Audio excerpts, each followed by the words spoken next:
What if the woman you can't stop missing never existed at all? If you needed her to feel whole, you were never in love. You were in survival. You deleted her number. You blocked her everywhere. You swore you were done. And yet at 2 a.m., when the room is silent and your mind is screaming, she comes back. Not her body, not her voice, just the ghost you built in your head. You stalk her profile like it holds the cure. You replay the breakup like a broken record, rewriting the script so she never leaves. But reality doesn't bend. The ending is always the same. She's gone. And somehow, her absence screams louder than her presence ever did. You say you've moved on. You date new people. But every smile feels like a cheap copy. Every place you once shared feels poisoned. No matter how far you run, her ghost keeps finding you.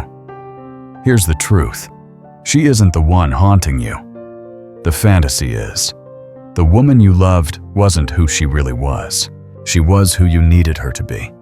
A projection. An illusion. That's the real chain around your neck. And until you face it, you'll never be free. If this already hits you in the chest, pause right now. Drop a comment with the word truth. Naming it is the first step to breaking it. Stay with me, because once you understand this, love will never look the same again. You're not grieving her. You're grieving the version of her that only existed in your imagination. That's why the grip feels unbreakable. You're not holding on to a woman. You're clutching a story. A highlight reel you built in your mind while ignoring the raw, messy reality. Think about it. You didn't fall in love with her consistency. You fell in love with her potential. A flash of kindness, a rare spark of vulnerability, a smile that made you believe she cared more than she did. You took those fragments and stitched them into a character who never truly existed. Then you convinced yourself that was her real self. So when she left, it wasn't just a breakup. It was the death of a fantasy. You didn't just lose a partner. You lost the dream of who she could have been if she had followed the script you wrote for her. That's why the pain lingers. You're not mourning reality. You're mourning what never happened. And here's the trap. When you cling to illusion, your brain becomes your jailer. It whispers lies. If I'd done this differently, she would have stayed. Maybe she'll realize what we had and come back. Those thoughts don't connect you to her. They chain you to a ghost, because the woman who hurt you existed. But the woman you can't forget? She was crafted out of your unmet needs, your hunger for connection, your willingness to mistake breadcrumbs for a feast. You didn't fall in love with her as she was. You fell in love with the hope of what she might be. And that hope has hardened into obsession. Every breadcrumb you chased was proof of your starvation. Until you face that truth, you'll keep chasing shadows. You'll keep replaying scenes, editing them into happy endings. But there is no alternate ending. Only reality. And the sooner you face it, the sooner you start to set yourself free. If you know you've been chasing an illusion, type "no more ghosts" in the comments. It's the first step to reclaiming your power. Here's the deeper truth. You didn't just attach to her because of who she was. You attached because she reflected the parts of yourself you've been hiding. That's why she felt magnetic. She wasn't just a woman. You made her into a mirror. If she was wild and unpredictable, it pierced you. Because some part of you has been desperate to escape the cage of control you built around your own life. If she was bold and demanding, it struck a nerve. Because you've been tired of being the agreeable nice guy who never takes up space. You didn't just fall for her personality. You fell for what she unlocked in you. And here's the paradox. You thought being with her would finally give you permission to access those qualities yourself. She became your bridge, the gateway to the man you secretly wished you could be. That's why the attraction burned so hot. That's why the thought of losing her feels like death. Because in your mind, she wasn't just a partner. She was the missing key to your identity. But here's the brutal reality. Those qualities were never hers to give. They've been inside you all along. The painful irony is this: what you admired in her wasn't actually missing. It was buried in you. Buried under years of fear. Buried under the pressure to fit in. Buried under the belief that it's safer to please than to be real. She was never your other half. She was a mirror, a reflection of your unclaimed potential. And mistaking that reflection for love is what created a bond that feels unbreakable. She wasn't your missing piece. She was your reflection. Most men confuse emotional dependency with love, but dependency is not love. Real love adds to your life while letting you remain whole. Dependency strips your identity and leaves you gasping for air. What you felt wasn't destiny. It was attachment disguised as romance. If you know you've been staring at a mirror instead of a soulmate, type reflection in the comments. Admitting it is how you start breaking free. Here's the part no one wants to face. Toxic love doesn't just hurt. It hooks you. It wires your brain like a drug. Every hit felt electric. Every withdrawal felt lethal. Think about it. When she gave you attention, your brain lit up with dopamine. When she pulled away, your body panicked, craving her like oxygen. And when she returned with a crumb of kindness, you felt the rush of relief. That cycle, anxiety, pain, relief, became your fix. Your nervous system learned to confuse chaos with connection. That's why leaving feels impossible. You know she's bad for you, but your body screams that you need her. You tell yourself, "I'll never feel this way again." But what you're clinging to isn't love. It's a chemical cocktail your brain mislabeled as destiny. And here's the cruel twist. Your identity got tangled in the addiction. You forgot who you were before her. The thought of rediscovering yourself feels scarier than staying trapped. That's why so many men crawl back, even when they know it's toxic. The addiction feels safer than the unknown. But make no mistake, this cycle didn't begin with her. It started long before. Look at your history. Different faces, different names, same story. You keep attracting the same emotional dynamics. People who make you feel small. People who leave you guessing. People who remind you of being unworthy of consistent love. This isn't random. It's your unconscious mind trying to solve old wounds by recreating them, hoping that this time the ending will change. But it never does, because you're trying to heal yesterday's pain with the same broken mindset that created it. She wasn't the first to trigger this ache. She just pressed the oldest scars. Scars carved by childhood, by family, by partners before her. That's why her chaos feels so familiar. That's why the anxiety feels like home. Your body doesn't miss her. It misses the chaos. If you feel this cycle in your bones, drop detox in the comments. Naming the addiction is the first step to breaking it. That constant anxiety you feel around her, it isn't random. It isn't background noise. It's an alarm. It's your psyche screaming, something inside you is broken. The intensity of your attachment proves one thing. You've drifted too far from your authentic self. When you're aligned with truth, toxic people don't feel magnetic. They feel wrong. Their chaos feels heavy. Their games feel boring. You naturally repel them. But when you abandon yourself, when you bend into who you think others want you to be, Toxicity feels familiar. It feels like home, because it matches the storm already raging inside you. That's the real reason you can't let her go. It's not her mixed signals. It's not her leaving. It's what her absence forces you to face. Without her drama, you'd have to confront the truth. You've been living as a performer, a man chasing approval, not the man you really are. Your attachment isn't just emotional, it's spiritual. It's a crisis of identity. You've lost touch with your core, buried beneath masks, roles, versions of yourself crafted to be accepted. She became your escape, your drug of choice. She distracted you from the withdrawal of meeting yourself again. And that's the path forward. Healing isn't about erasing her. It's about remembering you.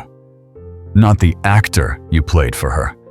Not the persona you thought she wanted, but the man you were before you betrayed yourself just to feel loved. Every person who hurts you is an excavator. They dig into layers of your psyche you didn't know existed. The woman who broke your heart didn't just reveal her character. She revealed yours, your weak boundaries, your shaky standards, your willingness to accept crumbs instead of love. That truth is painful, but it's necessary, because without that mirror, you'd never see the parts of yourself you need to reclaim. You weren't addicted to her. You were avoiding yourself. If this hits you, type "enough" in the comments. That's your first line in the sand. Every ounce of pain you've felt since she left isn't meaningless. It's data. It's information your soul is screaming at you. That heartbreak you keep replaying isn't random suffering.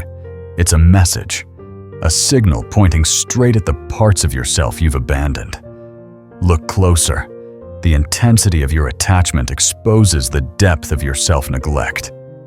The fact that letting go feels impossible proves how tightly you've been clinging to relationships that demanded you shrink who you are. Every boundary she crossed, it revealed the boundaries you never set. Every promise she broke, it mirrored how often you've broken promises to yourself. Every time she made you feel small, it highlighted how often you've been playing small just to fit into places that were never meant for you. The confusion, the sleepless nights, the endless overthinking, none of that is punishment. It's a lesson. Her rejection showed you how much of your identity was built on external validation. Her mixed signals revealed how often you've ignored your intuition in favor of wishful thinking.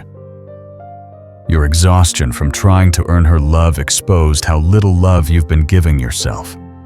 This is why she wasn't just a partner. She was a teacher, whether she knew it or not. Every painful interaction carried information about you, about where you've been betraying yourself, about where you've been starving for approval, about where you've been settling for less than you deserve. And here's the shift. Stop seeing pain as proof that something's wrong with you. Start seeing it as a compass. Every trigger is a teacher. Every wound is a window. Every pang of missing her is proof that you've been missing yourself for too long. Your suffering isn't punishment. It's information. Healing isn't about suppressing your feelings for her. It's about integrating the parts of yourself she represented. The passion, the freedom, the confidence. They were never hers to give. They've been waiting inside you all along. If you're ready to use your pain as fuel, drop compass in the comments. That's how you turned suffering into direction. The qualities that drew you to her were never meant to stay with her. They were clues, markers of what you've been starving to express in yourself. The freedom you admired in her, it wasn't magic she carried. It was your own freedom begging to be unlocked. The confidence you couldn't stop watching, it was never hers to own. It was the confidence you buried under years of people-pleasing. This is where real healing begins. You stop chasing outside. You stop waiting for someone else to hand you permission slips to your own power. Instead, you start cultivating those qualities within. If her independence hooked you, ask yourself, how much of your life has been built on dependence, on needing validation, opinions, approval? If her passion pulled you in, look at your own life. How often have you dulled your fire to keep others comfortable? How often have you lived passionless, afraid of disappointing people who never truly mattered? The goal isn't to become her. The goal is to resurrect you. The man you were before you bent yourself into shapes to please everyone else. The man who had opinions, boundaries, and desires before he decided that being agreeable was safer than being authentic. That man is still in you. He's just been silenced. And yes, reclaiming him feels dangerous, because once you stop performing, some people won't recognize you anymore. Some relationships will fall away. But that's not a loss. That's a cleansing. What replaces them are connections that actually matter. People who love you for who you are, not for the role you play. That's when relationships feel different. You don't have to abandon yourself just to be loved. You don't have to shrink to fit someone else's script. Instead, you expand. You step into spaces that honor your energy instead of draining it. And for the first time in a long time, love won't feel like a battlefield. It will feel like home. The goal isn't to become her. The goal is to resurrect you. If you're ready to reclaim what you lost, comment "resurrect" below. That's how you signal to yourself. It starts now. Understanding psychology is power, but knowing isn't enough. Freedom demands action. You can't think your way out of an addiction. You have to cut off the supply. That starts with boundaries. Hard, unapologetic, non-negotiable. Delete her number. Unfollow her everywhere. Quit walking into places you know she'll be. This isn't weakness. It's detox. It's giving your nervous system the chance to reset. Because every peek at her profile, every small interaction, every memory you deliberately feed, it's another hit of the drug. It keeps you addicted. Cut it off. But when you create that space, don't leave it empty. Fill it with practices that reconnect you to yourself. Write, not just to vent, but to actually hear your own voice without her echo drowning it. Move your body, not as punishment, but as a reminder of your own strength and vitality. Do things that make you feel alive outside her shadow. And then, set new standards, not just for her, for everyone. Standards for how you allow people to treat you. Standards for what you refuse to tolerate, no matter how much you think you care. Because love alone is never enough. Respect, consistency, reciprocity. These aren't luxuries. They're requirements. Stop lowering your worth just to keep someone around. Stop sacrificing yourself just to prove your love. From this moment forward, anyone who wants access to your time, your energy, your heart, they have to show up with the minimum: respect and care. That's not optional. That's self-respect. Every peek at her profile is another hit of the drug. If you're ready to set the line, type "reset" in the comments. Accountability is how you keep the boundary real. Here's where most men fail. They confuse attachment with love. But the two are not the same. Love is expansive. Attachment is restrictive. Love gives. Attachment clings. Real love allows two people to exist fully as themselves. It doesn't demand constant proof. It doesn't punish you for being human. Love accepts reality, even when reality is hard. It says, "I see you as you are, and I choose to stay." Attachment says the opposite. be who I need you to be, or I can't survive. That's why attachment always creates suffering. It wages war against reality. It insists that things should be different than they are, and when reality refuses to bend, you collapse under the weight of disappointment. Your sleepless nights, your racing thoughts, your obsession with her attention? None of that was proof of deep love. It was proof of emotional dependence. You handed your worth over to someone else. You turned their approval into your oxygen. That's why the highs felt euphoric, and the lows felt unbearable. But here's the critical shift. Your feelings weren't the problem.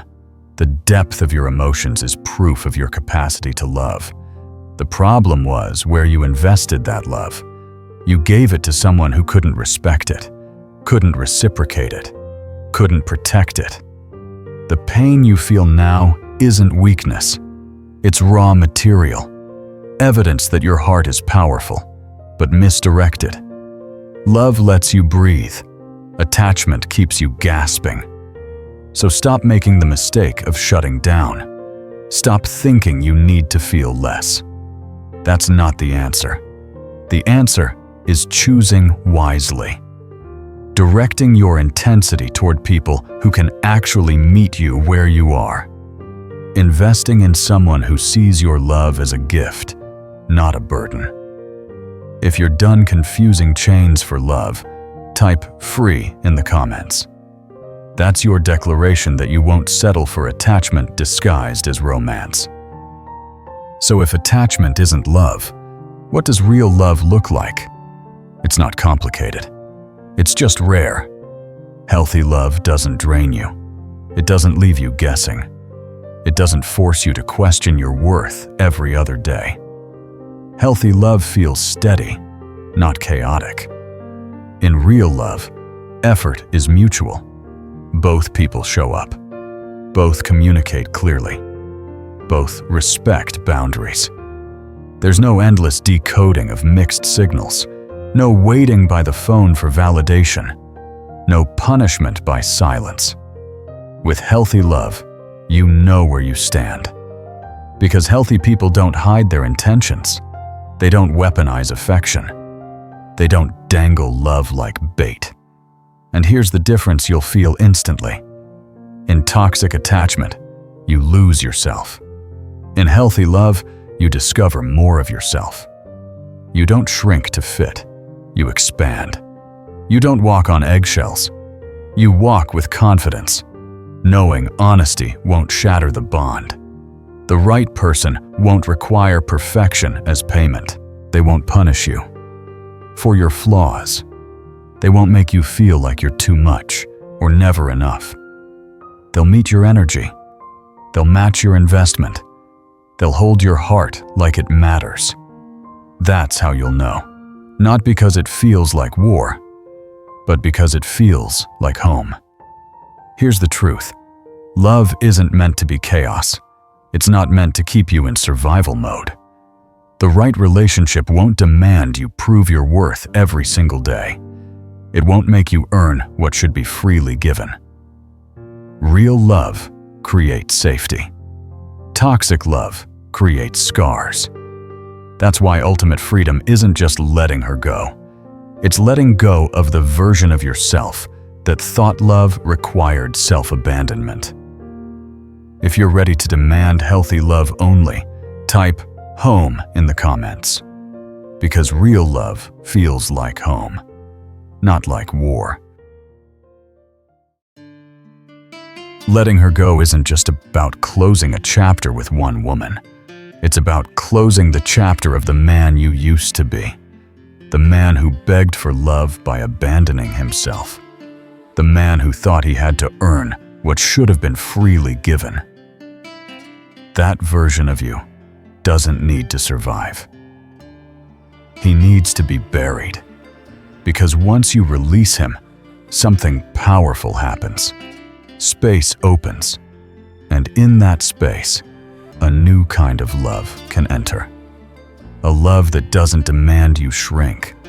A love that doesn't punish you for being human. a love that reflects your strength instead of your wounds. But here's the revelation. You don't have to wait for someone else to bring that love. You can start giving it to yourself right now. Every day you resist the urge to check her profile, you choose yourself. Every time you put the phone down instead of fantasizing about her return, you build your backbone. Every time you redirect energy into your passions, your health, your mission, you rewire your brain to respect you again. The goal isn't to erase her. The goal is to remember her as a lesson, not your definition. She was never your missing piece. She was the mirror showing you the parts of yourself you had abandoned. And now you get to reclaim them all. This isn't an ending. It's a beginning. The beginning of a relationship with yourself that doesn't require approval. The beginning of connections that don't demand you betray who you are. The beginning of a life built on truth, not desperation. The pain you feel right now, it's temporary. But the freedom that follows, that's permanent. You were never missing her. You were missing you. And now, it's time to come home. If this struck you, type "return" in the comments. And subscribe, because this isn't the end. It's the start of your comeback.